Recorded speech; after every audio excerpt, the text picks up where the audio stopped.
নমস্কার। আমাদের অলৌকিক চ্যানেলের পক্ষ থেকে সকলকে স্বাগত ও অসংখ্য ধন্যবাদ এভাবে আমাদের পাশে থাকার জন্য। আজ আমাদের সাসপেন্স ইউনিভার্সের নতুন নিবেদন ফটো ক্লোনিং। গল্পের লেখক সৌভিক চক্রবর্তী, গল্পে বিভিন্ন ভূমিকায় সৌভিক, সায়ক, নিলয়, সিন্ধু, আকাশ। গল্পের পোস্টারে কাজ করেছে সায়ক ও সিন্ধু এবং মিউজিক এফেক্টে আছে নিলয় সিংহ রায় এবং আকাশ। এবার শুরু হলো ফটো ক্লোনিং। সত্যি কথা বলতে আমার নেমন্তন্ন বাড়ি একটা সিস্টেমে চলে। যখন নেমন্তন্ন পড়ে না তো পড়বেই না, মানে খরা চলে। আবার যখন পড়বে তখন সকাল, বিকাল, দুপুর, উপরাউপরি পুরো, মানে মুরগি ঠুসো এবেলা, আবার খাসি ঠুসো সেবেলা। আমি মোটেও ভোজন রসিক নয়, তাই আমার পক্ষে পরিস্থিতিটা একটু অস্বস্তিকরই হয়।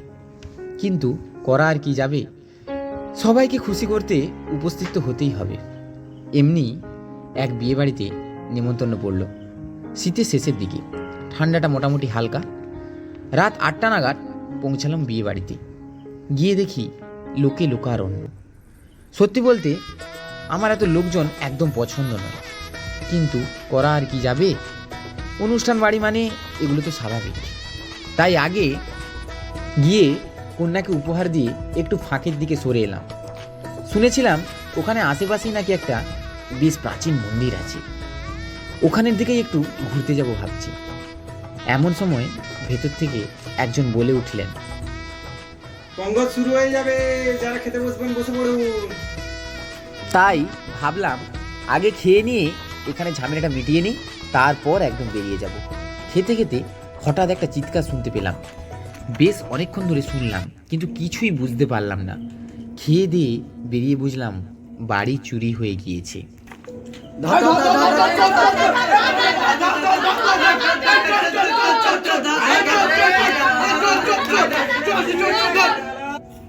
আমি তাজ্জব হয়ে গেলাম। একটা বিয়ে বাড়ি, এতজন লোক, তাও চুরি হয় কি করে? এ তো পিএইচডিওয়ালা চোর রে বাবা। না হলে এখানে কোনো আপনজনই হয়তো চুরির সঙ্গে জড়িত। আর আমার এই দ্বিতীয় কারণটি মনে হচ্ছে। ভেবেছিলাম এক, আর হলো আরেক। ভেবেছিলাম কি সুন্দর খেয়ে দিয়ে এখান থেকে বেরিয়ে যাব, আর তা হলো না। না বেরিয়ে যাওয়ার দুটো কারণ। এক, মানুষের বিপদে পাশ কাটিয়ে বেরিয়ে যাওয়াটা মোটেও মানুষের কর্তব্য নয়। আর দ্বিতীয় কারণটি হলো, চট করে বেরিয়ে চলে গেলে সবাই সন্দেহ করতে পারেন। তাই কিছুক্ষণ রইলাম। চুরির চক্করে মোটামুটি বিয়েটা পণ্ড হয়নি, সব কিছু আপাতত শান্ত। বেশ রাত হয়ে গিয়েছে। এত রাতে ওই মাঠের ধারে পুরো মন্দিরে যাওয়াটা কি ঠিক হবে? দোটানা অবস্থায় মন্দিরের দিকে অগ্রসর হলাম। মিনিট 5 মধ্যে মন্দিরে পৌঁছে গেলাম। সত্যি কথা বলতে পুরো অন্ধকার জায়গাটা, চারিদিকের বাতাস যেন ভারী হয়ে আসছে, আর দূর থেকে কি সব ফিস ফিস শব্দ আসছে।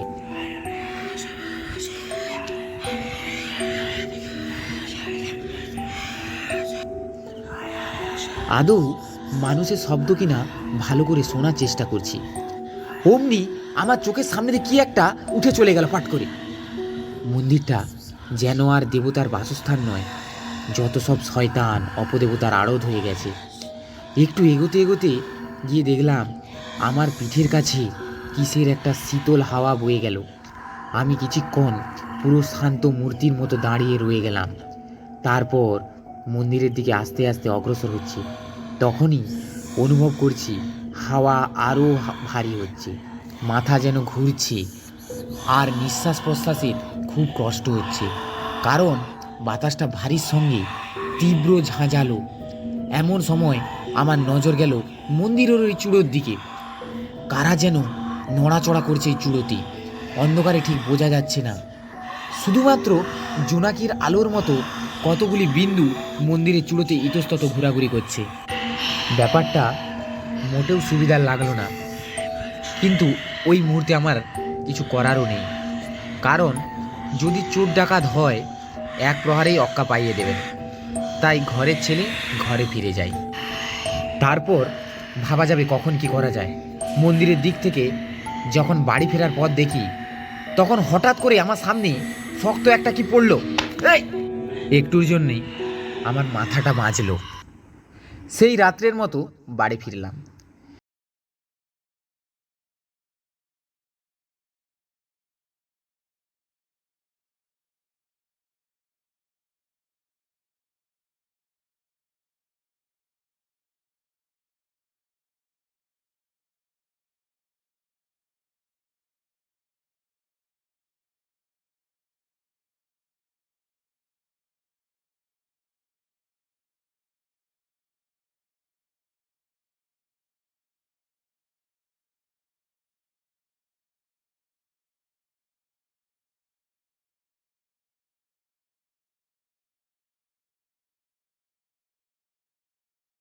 আর ভালো মানা, তাই আজকে একটু চপ মুড়ির ফিস্টি হয়ে যাক, তারপর আলোচনা।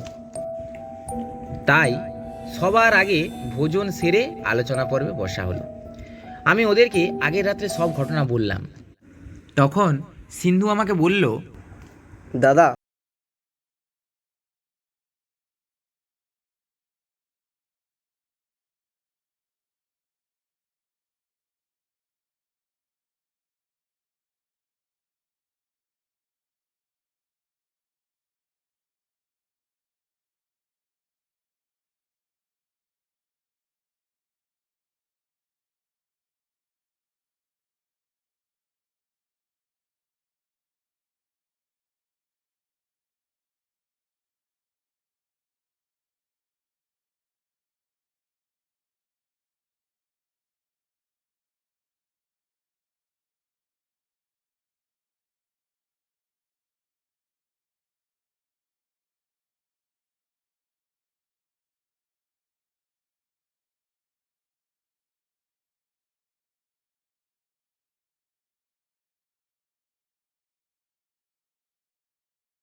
বলল, দাদা, হঠাৎ সব গায়েব, এটা ভূতের বাড়ি নয় তো? অপেক্ষা কর আর দেখে যা, ভূতের নাচও হবে। আমার মনে হচ্ছে এখানে নানা রকমের 2 নম্বরই কাজ হয়।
এবারে কিন্তু ফিসফিসে শব্দ নয়, অনেকের হাঁটার শব্দ।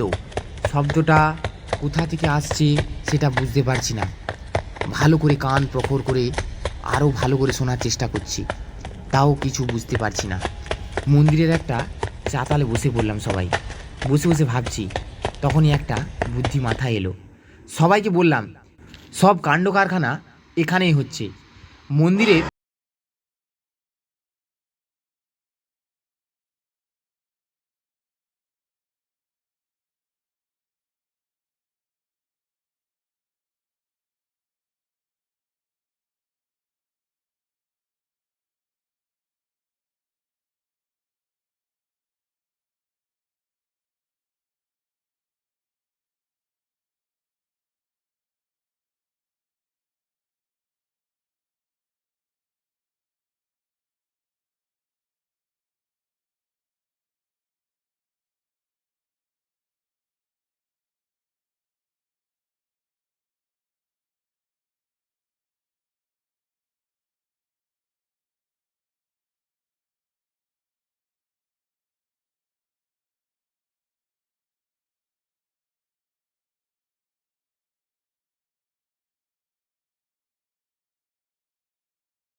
কিছুক্ষণ পর প্লেটটি ভেঙে গেল। যথারীতি তিনজন ভাঙা প্লেটের বাইরে খড় আর কাঠ আগুন নিয়ে রেডি। আমি নামলাম নিচে। নিচে নেমে দেখি এই যেন এক শহর। বেশ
আলোরই রিফ্লেকশন। কি অসাধারণ আপনার আবিষ্কার! আপনি কি জন্য এই আবিষ্কার করেছেন? আমাদের মানুষ সমাজে থেকে এত দূরে কেন আপনি?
তো অকৃতজ্ঞ ও নির্মম নয়।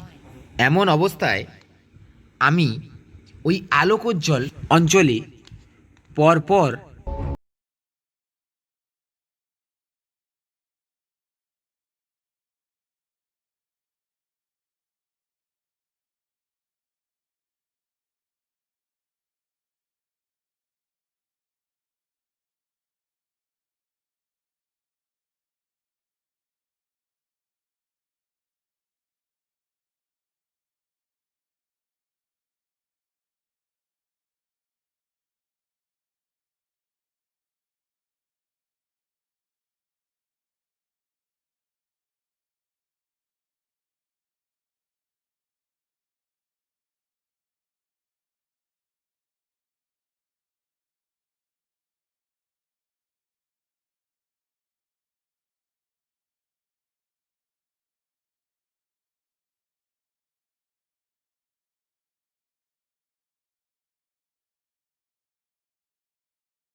শেষ হলো ফটো ক্লোনিং।